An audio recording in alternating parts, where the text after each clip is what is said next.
NATO allies are gathering in Washington, D.C. this week for a high-stakes summit.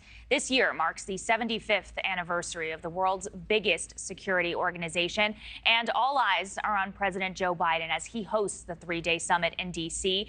Concerns over his age and mental acuity are threatening to overshadow the crucial talks. In focus, how NATO will support Ukraine in its war with Russia and the American general election.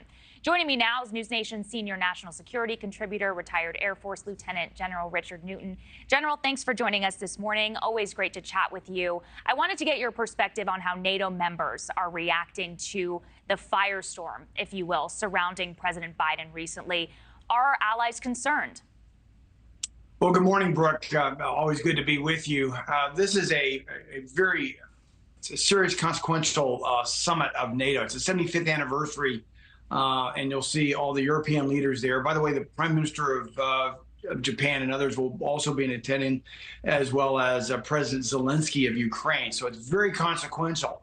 What should be what I would call a victory lap for NATO after 75 years, and it should be more of that. But the focus, it's really a stress test on our Commander-in-Chief, President Biden, because of, as you mentioned, the debate performance in terms of, what he may or may not be going through in terms of his own, his own medical condition and so forth, facing an election. It's a very stressful summit also. On Tuesday, President Biden will deliver a major address, that not only the NATO leaders will be listening to, but world leaders will be listening to it around the globe. On Wednesday, it's probably the most stressful day. There'll be, a number of meetings. President Biden will be leading the 3-hour NATO meeting on Wednesday, and then you've got a state dinner, a near state dinner Wednesday night.